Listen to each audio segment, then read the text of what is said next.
Pourquoi le régime cétogène est un désastre? Nous allons voir ça parce que je vois beaucoup de youtubeurs qui font la promotion du régime cétogène. Donc on va déjà voir le premier point. Évidemment, c'est un désastre au niveau environnemental et écologique puisque le régime cétogène, c'est principalement, en général en tout cas, basé sur des produits animaux.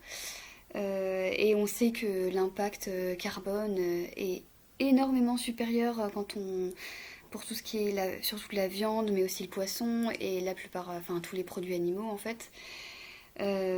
Donc c'est voilà, je peux vous renvoyer en fait au documentaire, par exemple, Manger nous mènera à l'extinction. Donc c'est un film documentaire qui est super beau, en plus super bien réalisé, que vous pouvez aller regarder. Il y a énormément de sources sur le sujet.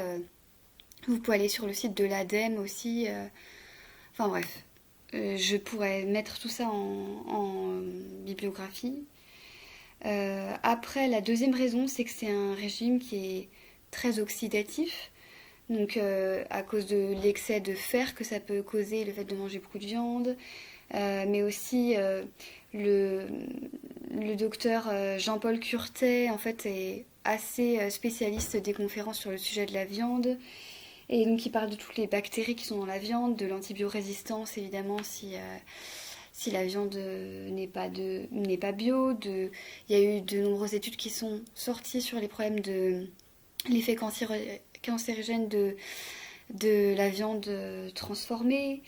Il y a aussi le fait que souvent on dit oui, il y a plus de protéines dans tout ce qui est animal que dans ce qui est végétal, dans les protéines végétales, mais en fait en Occident, on est plutôt en excès de protéines qui peut aussi entraîner d'autres soucis, par exemple pour les reins ou d'autres problèmes de santé. Voilà, donc que ce soit donc Jean-Paul Curtet ou le réseau NACRE qui étudie de tout ce qui a lieu enfin, tout ce qui a trait à l'alimentation et le lien avec le cancer. Aussi le réseau EPIC sont des grandes études de cohorte au niveau européen sur près de 15 ans. Enfin voilà, ils ont quand même prouvé qu'une alimentation qui était fortement végétale était bien plus protectrice et antioxydante. Euh, Après, bah, le troisième point, c'est que justement, même si, enfin, franchement, j'ai regardé sur PubMed les études, globalement, pour la plupart des problèmes de santé, c'est quand même franchement assez décevant. Il n'y a pas beaucoup de résultats, effectivement, que j'ai pu constater qui étaient positifs. Et puis ensuite, en fait, on trouve extrêmement peu. Même moi, j'ai pas trouvé vraiment d'études sur le long terme. J'entends par long terme vraiment pas mal d'années, quoi. C'est-à-dire que euh, en fait, on peut voir pas mal d'études qui se portent sur quelques semaines, voire une année, mais en fait, il n'y a pas, j'ai pas vu d'études sur 5 ans, 10 ans, 20 ans, même si pourtant ça a quand même été utilisé chez les patients épileptiques. Bah franchement, j'ai pas trouvé grand-chose. En tout cas, enfin, j'ai cherché il y a un petit moment, mais vous pouvez toujours aller regarder. Mais déjà, enfin, on a quand même envie d'un régime qu'on peut suivre sur le long terme et des effets à long terme si on le fait pour des soucis de santé ou que ce soit pour un régime minceur. C'est pas intéressant si ça marche quelques semaines, enfin voilà. Ensuite, bah justement par rapport au long terme, en fait, le même quatrième point, c'est que c'est un régime qui est très difficile à suivre, qui est très monotone, très peu varié. Il n'y a pas beaucoup de choses qui peuvent faire plaisir, ou alors on bombarde d'aliments qui sont franchement pas super bons pour la santé, genre plein de fromage et tout. Et faut devenir aussi super inventif niveau cuisine. Et après, évidemment, bah, le cinquième point, c'est qu'il y a forcément un gros retour de bâton si on arrête ce régime parce qu'on en a marre, quoi. Voilà, après mon septième point, c'est que en fait, la plupart des. Enfin, il y a des personnes qui témoignent que ça leur a fait du bien. En fait, il faut voir d'abord ce qu'elles mangeaient avant de faire le régime cétogène.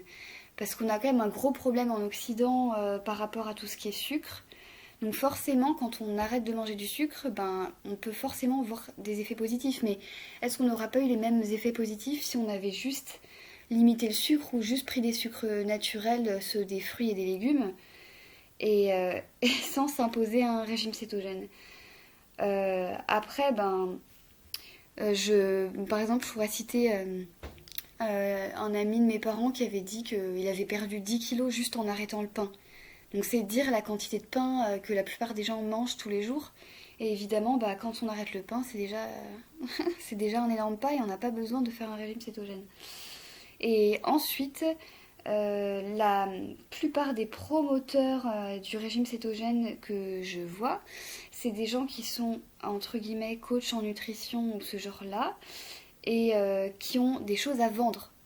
Donc ils ont des codes promo à vendre, ils ont des compléments alimentaires à vendre, ils peuvent même avoir des boutiques, ils se font du fric sur les likes des gens, donc ils sont obligés de dire que ça fonctionne et tout ça. Donc il y a quand même aussi une méfiance à avoir par rapport aux gens qui ont quelque chose à vendre, de manière générale. Et puis ensuite, le dernier point, c'est que c'est hyper cher comme régime. Franchement, c'est en plus de ça, non seulement déjà le fait si vous associez ça à pas mal de produits animaux, bah ce sera forcément très cher. Ou alors vous mangez vraiment de très très basse qualité et ça vous donnera forcément énormément de problèmes de santé. Parce que voilà, tout ce qui est antibiorésistance, plein de choses qui peuvent être liées à la consommation d'animaux élevés en batterie. Et puis, en plus de ça, bah, vous serez forcément obligé de vous complémenter parce que c'est un régime qui est extrêmement peu riche en fibres, en certaines vitamines qui vont vous manquer. Donc, vous allez devoir payer en plus des compléments alimentaires et ça va encore plus alourdir en plus votre bilan carbone. Donc, franchement, il n'y a rien à sauver dans ce régime. Après, j'ai un bouquin en fait, parce que j'ai acheté plusieurs bouquins hein, sur le régime cétogène et sur de très très nombreux régimes.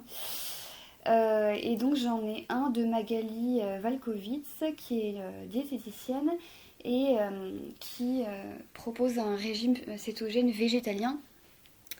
Elle a fait un sur le régime cétogène végétarien, etc. Le tout étant que du coup, elle utilise quasiment que des produits exotiques, les algues, la noix de coco.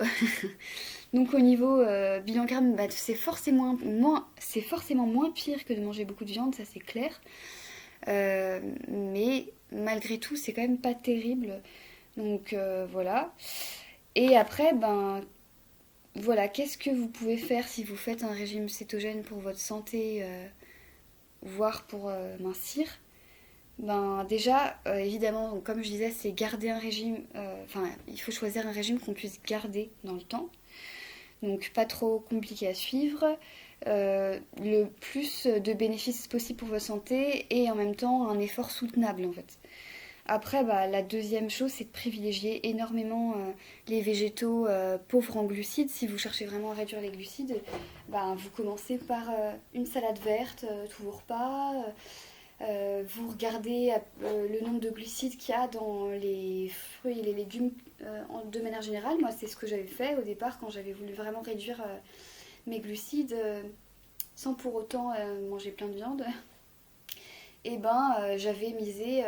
Ça ne veut pas dire se restreindre pour tout ce qui est carottes ou autre, mais voilà, vous mettez beaucoup plus tout ce qui est blettes, épinards. Poireaux, voilà, il y a énormément de légumes qui sont quand même très faibles en glucides et avec lesquels vous pouvez vraiment vous faire plaisir. Et après, vous complétez enfin voilà. Et après, bah, je fais aussi un jeûne intermittent. Donc j'ai enlevé le petit déjeuner. Après, vous pouvez enlever le repas du soir.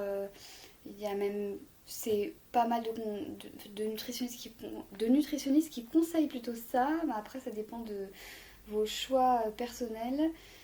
Et puis après, bah, évidemment, vous pouvez manger beaucoup plus facilement bio si vous achetez des pois chiches bio que si vous achetez de la viande bio. Donc vous mangerez forcément beaucoup plus sain si vous mangez tout ce qui est végétal, si vous avez un petit budget.